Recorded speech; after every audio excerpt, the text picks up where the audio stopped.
Ethan Cole always believed that trust, once earned, was something unbreakable. He wasn't perfect, but loyalty was the one thing he clung to, even when life around him shifted like sand. For almost 6 years, he and Maya had built what looked like a steady, quiet relationship, one that their friends described as solid and predictable in a good way.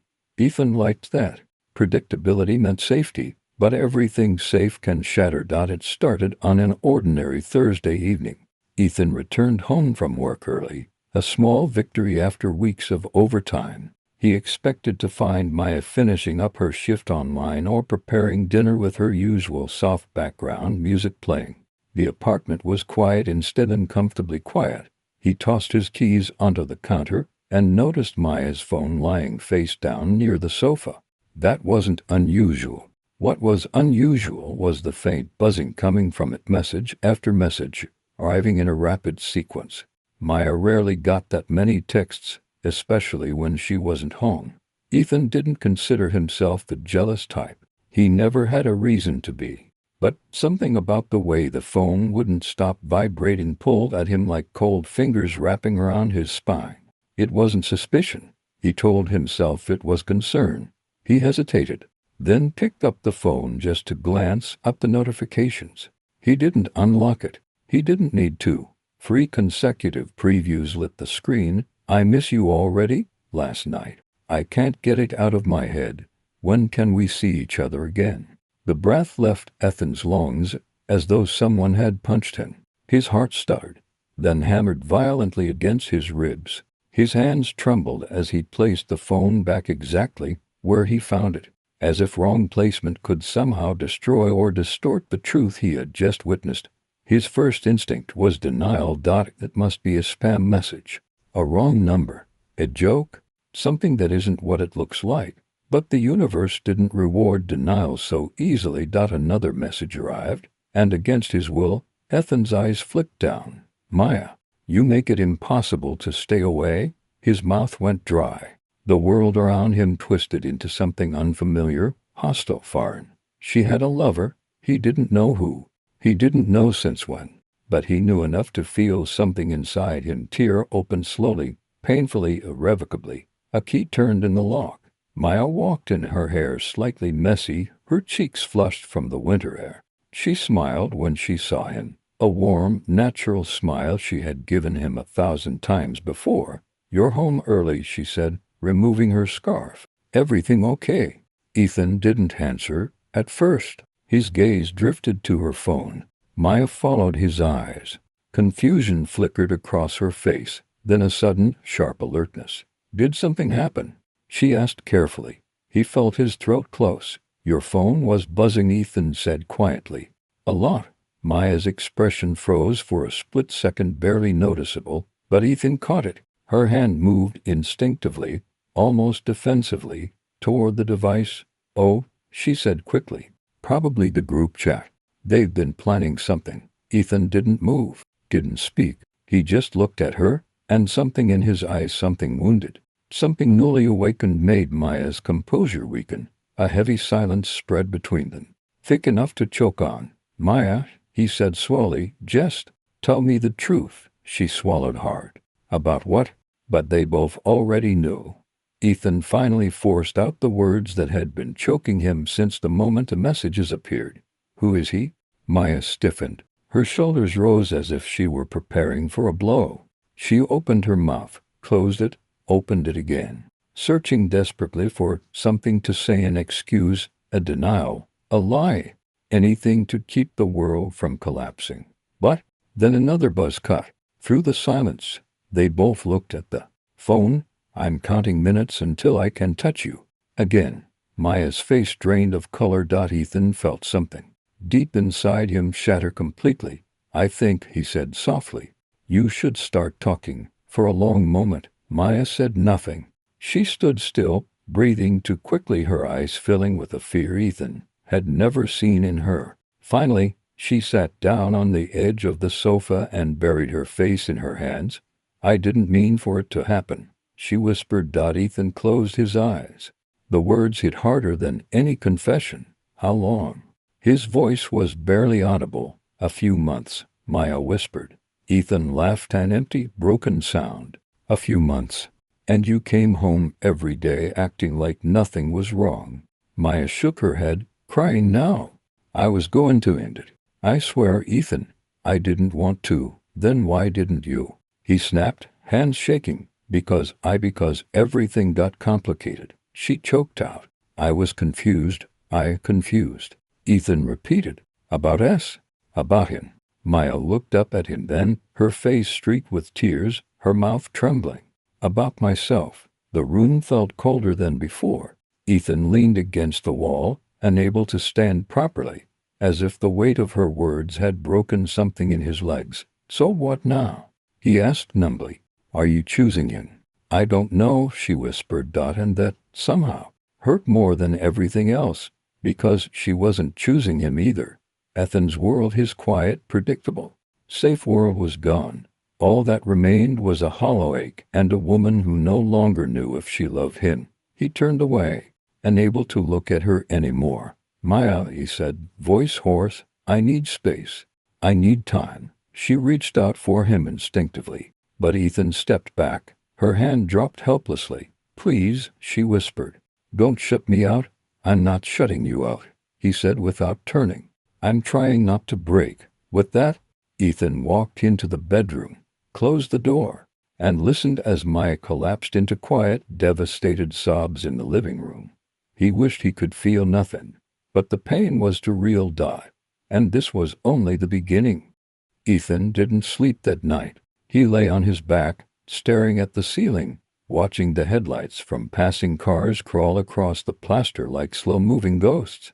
Beside him, Mia breathed steadily, deeply, too peacefully, as if the argument on the balcony had never happened, as if she hadn't pushed him away with words sharp enough to cut through bone. You don't get to question me. Those words rang in his head like an echo he couldn't silence. They twisted, reshaped themselves, poisoned him from the inside. By the time dawn crept through the curtains, Ethan felt hollow. He got out of bed quietly, not wanting her to wake and ask him what was wrong, because he already knew she wouldn't. She would pretend everything was fine. She always did.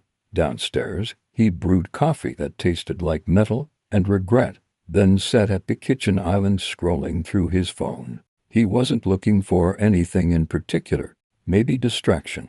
Maybe confirmation that he wasn't losing his mind. At 7:12 a.m., the door opened. Mia walked in wearing gym clothes, tight black leggings, a crop top, hair in a high ponytail. She looked like she had stepped out of a fitness commercial. You're up early, she said, heading straight for the fridge. I didn't really sleep. She paused at the fridge door, but didn't turn around. About last night? Ethan straightened. Yes, it was late. We were both tired. We should just let it go. She opened a bottle of infused water and closed the fridge with her hip. No point in rehashing it. There it is. The dismissal. The erasing of everything meaningful. Mia, he said carefully, I'm not trying to fight. I just want to understand. You said some things that I know what I said. She finally turned, irritation flickering behind her eyes. I don't want to talk about it. Why not? She exhaled loudly, annoyed. Because you always overthink everything, Ethan. Not everything has a deeper meaning, but it felt like it did. That's your problem, she shot back. You read into things that aren't there. He stared at her. Stand. I'm going to work out, she added quickly, and walked away. The door shut behind her. Ethan gripped his coffee mug so tightly he felt the ceramic crack under his fingers. At work, then tried to lose himself in routine, answering emails, coordinating schedules, reviewing project details, but everything blurred into static. His phone buzzed around lunchtime, and he checked it with a tiny spark of hope. Mia, training ran long. I'll grab lunch with the team. That was normal, except the team had grown suspiciously vague lately. Some of her new colleagues, the ones she talked about only in breadcrumbs, worked at the fitness studio she'd practically lived in now, the place where she had met him, the one she still refused to name. Ethan's chest tightened. He typed back, okay. Let me know when you're heading home. The message stayed undelivered for the next 3 hours. The photo for 18 p.m. Ethan got a message from someone he didn't expect, his cousin, Ava. It was a single photo. They weren't particularly close, and she rarely messaged him. So his heartbeat stuttered when he saw her name. He opened the photo. His stomach dropped. It was Mia, at a cafe, sitting outside under a striped umbrella, laughing, leaning forward across the table at a man Ethan had never seen before, a man who looked very comfortable. Too comfortable. Their hands weren't touching, but they were close. Too close. Below the photo, Ava wrote, "Saw Mia here. Didn't want to interfere, but..." This didn't look like a work meeting. Ethan's hand shook. He stared at the man. Broad shoulders. Confident posture. Athletic. The type Mia had started gravitating toward lately. He zoomed in, and there it was, the same bracelet the guy from her gym wore in her Instagram stories. The one Mia had casually mentioned she barely knew. His throat dried out. Ethan typed back, "Thanks. I'll handle it." He sat there for a full minute, unable to breathe. Then he stood. Confrontation that never happened. Ed expected fury. He expected heartbreak. But instead, he felt numb. Like something inside had turned to stone. At home, he waited. Mia walked in around 7:30 p.m., cheerful and bright, humming something under her breath. "Hey, I was thinking we could order sushi tonight." "Who is he?" Ethan asked quietly. Her smile froze. "Who is the guy you were with at the cafe?" Her face went pale, then hardened. "So, you're spying on me now. Someone saw you and sent me a picture." She closed her eyes slowly, as if preparing herself to be patient with a child. "Ethan, it was coffee. With someone from the studio. Why didn't you tell me?" "Because I knew you'd react like this." "Like what?" His voice rose for the first time in months. "Like someone who cares about his wife." "No," Mia snapped. "Like someone who wants to control his wife." Ethan stepped back, stunned. "Control you?" "I asked a question. You interrogated me. I asked who he is, and that's none of your business if you're going to twist it into something it isn't." "None of my business," Ethan repeated, cold spreading through him. "You're my wife, Mia." "Exactly," she said sharply. "Not my owner." The silence after that landed like a blade. Ethan felt the final thread snap. The shift. Something changed in him. A quiet, irreversible shift. He looked at Mia, not the girl he had married, but the woman who stood in front of him now, defensive, closed off, hiding something she no longer felt obligated to share. He realized, with a clarity that devastated him, that she wasn't with him anymore, not emotionally, maybe not even physically. He sat down slowly. "I'm done fighting you," he said softly. "But I need the truth." Mia's jaw tensed. "The truth is I'm tired, Ethan. Tired of feeling judged. Tired of explaining myself." "That's not the truth," he murmured. "That's deflection." She flinched for the first time.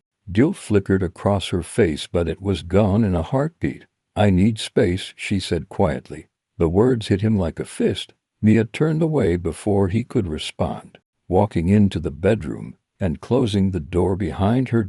Ethan stood in the living room, staring at the closed door, feeling something inside him crumble. Space was just another word for distance. Distance was just another word for leaving, and leaving was just another word for ending. He suddenly understood. Whatever was breaking between them had already broken, and he was only just now hearing the sound. The house felt wrong the moment Ethan stepped inside. Not dangerous, just wrong. Like someone had rearranged the air itself. It was too quiet for a Saturday evening, too still for a home that usually buzzed with small, familiar noises. Mia humming while cooking. The dog snoring somewhere under the sofa. The soft rhythm of life happening without announcement. Tonight, nothing. Ethan set his keys on the entry table and listened. The silence pressed against him, thick and accusing. He checked his phone. No message from Mia. She'd said she would be home early. They were supposed to talk, which he already knew was never a good omen. People didn't schedule good conversations. Good conversations happened naturally. Only painful ones needed a time slot. He walked toward the living room and froze. Her purse sitting on the couch. Mia never left her purse in the living room. Something cold slid through his stomach. He moved quietly, despite knowing silence didn't matter. Nothing he did felt right. At the edge of the hallway leading to the bedroom, he heard a muffled laugh. A man's laugh. Low, careless, comfortable in his home. His pulse hammered in his ears. For a moment, he did nothing. He just stood there, breathing shallow, staring down the shadowed hallway like it was a tunnel leading to the end of the life he understood. He felt oddly detached, as if watching someone else stand there instead of himself. A version of him that wasn't ready for whatever he was about to see. Mia laughed back, soft, guilty to breathy. The sound carved through his chest. He moved. His footsteps were steady, but every muscle felt electric and unstable. He pushed the bedroom door open with no warning. Time fractured. Mia was sitting on the edge of the bed, hair messy, shirt half buttoned, cheeks flushed. Across from her stood a man Ethan had never seen before, tall, athletic, shirtless, wearing the kind of smirk that only existed on people who thought consequences were myth. The man stopped mid-sentence. Mia's face drained of color, turning ghost white in an instant. "Ethan," she rasped.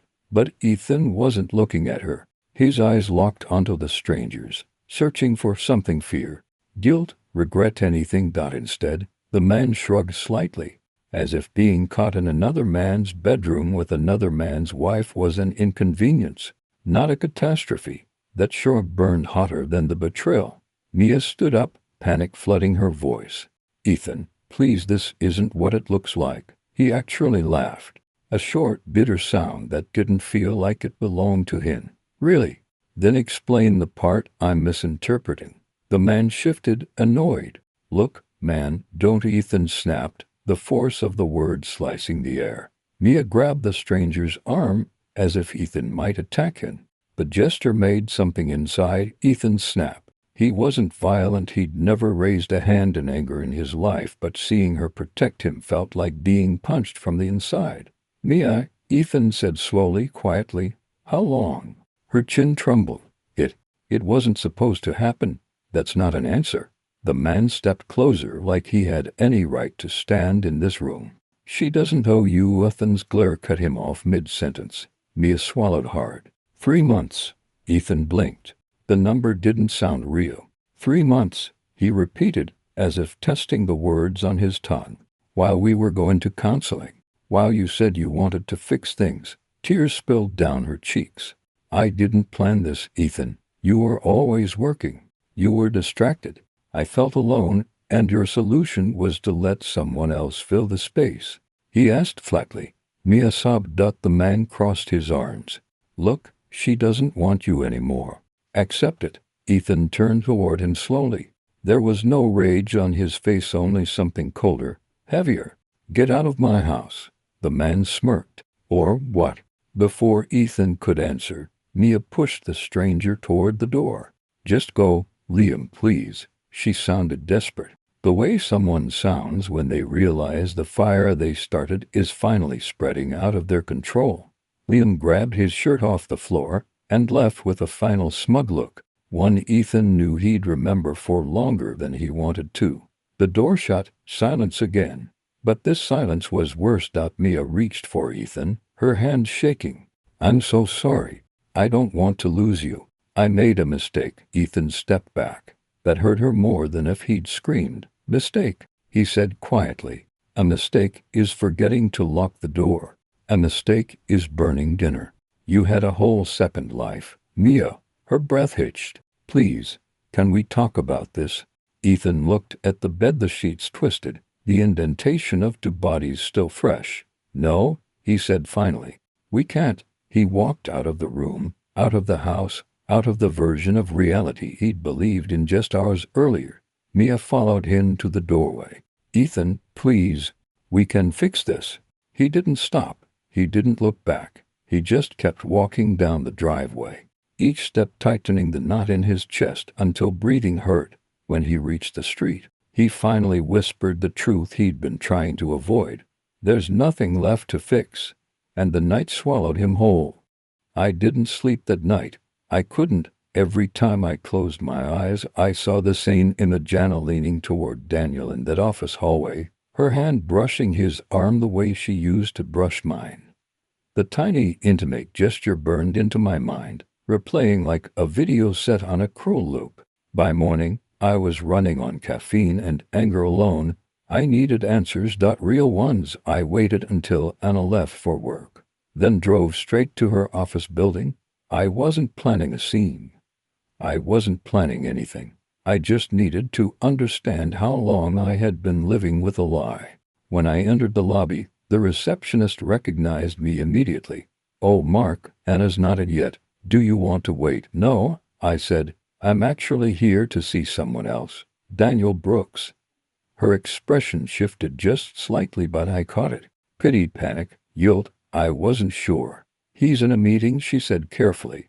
I leaned closer. "I'll wait." She didn't argue. 20 minutes later, Daniel appeared, walking out of a conference room with a folder tucked under one arm.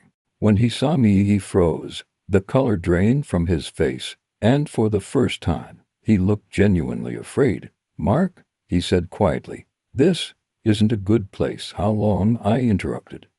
He swallowed. "Not here. We can do it here," I said.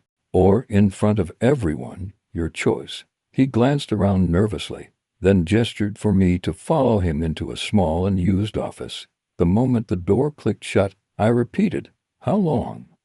Daniel exhaled like a man preparing for a punishment he knew he deserved. "It started a few months ago."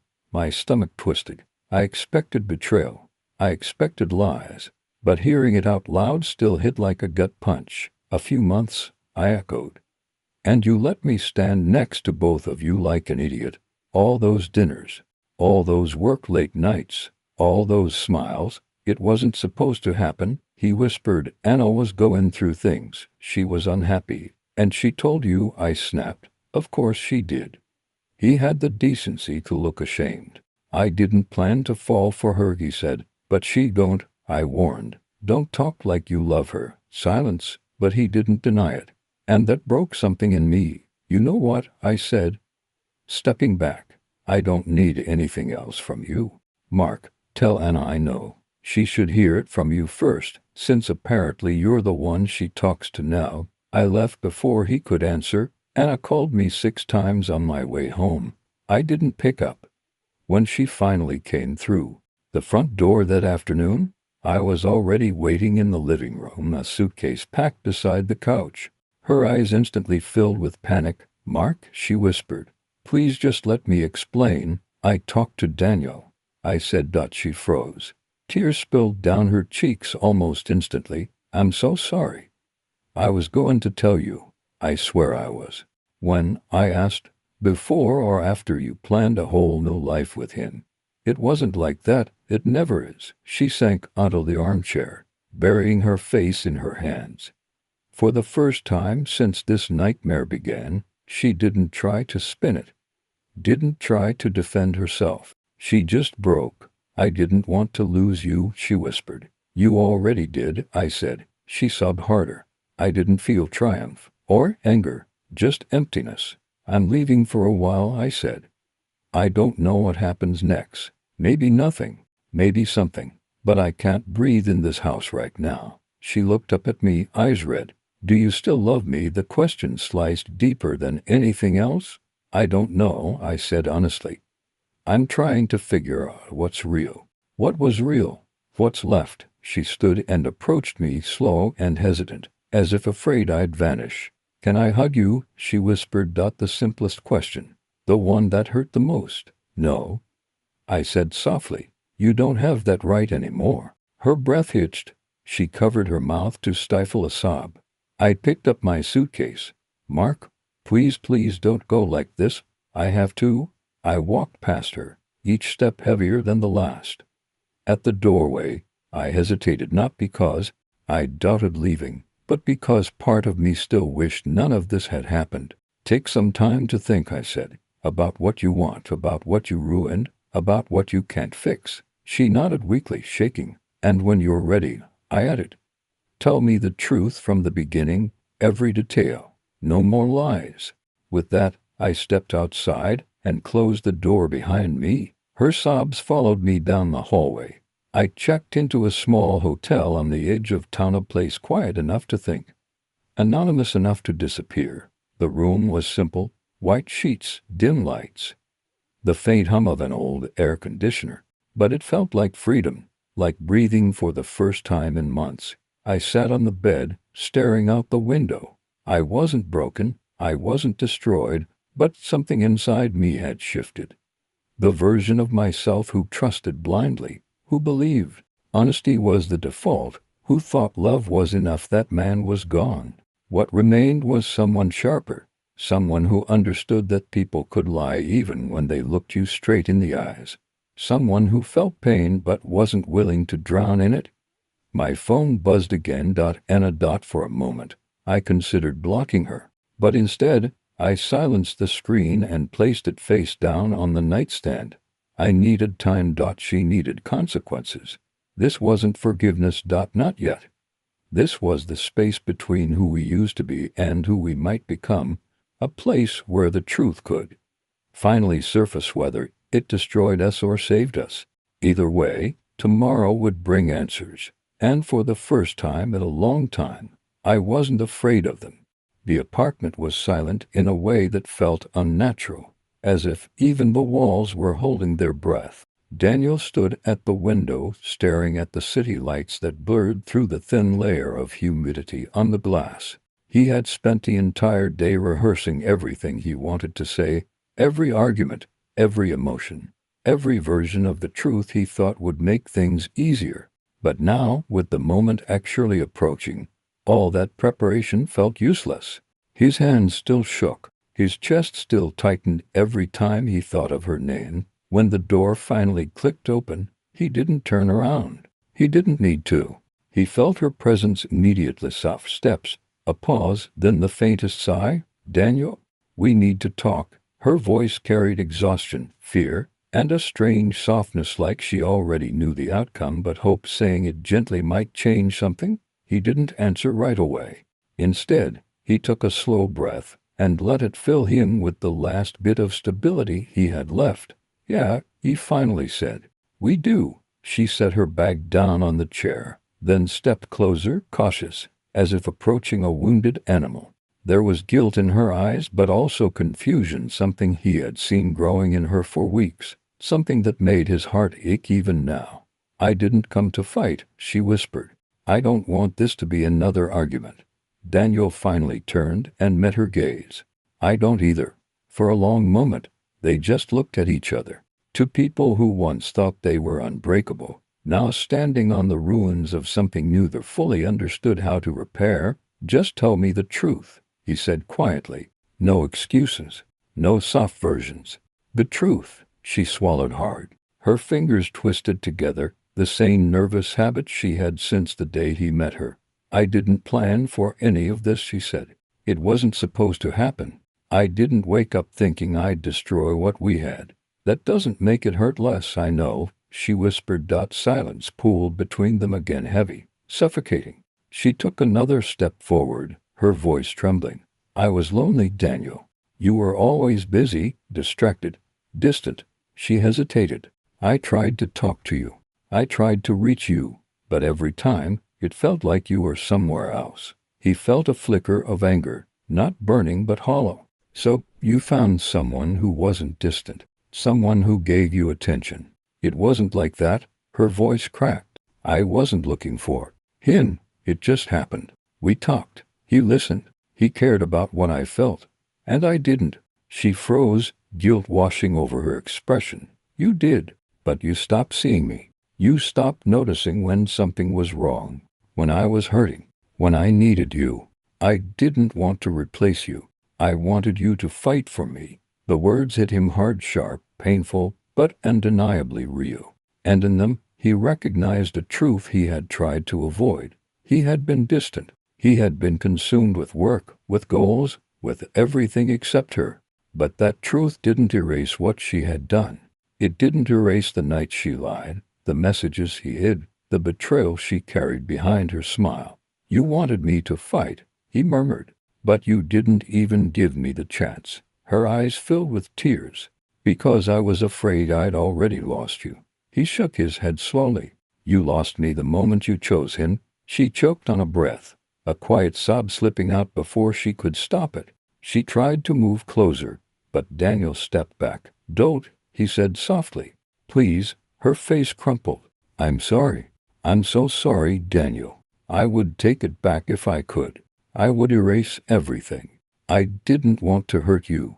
But you did. He said it with no anger, just truth. And somehow that made her cry harder. Daniel looked at her for a long moment, memorizing the face he once thought he'd spend his life with. The woman he loved so deeply it terrified him. The woman who shattered him in a way he wasn't sure he'd recover from.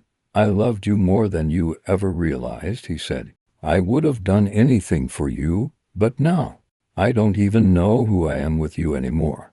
She wiped at her tears with shaking fingers. Then let me fix this. Let me prove it. It's too late.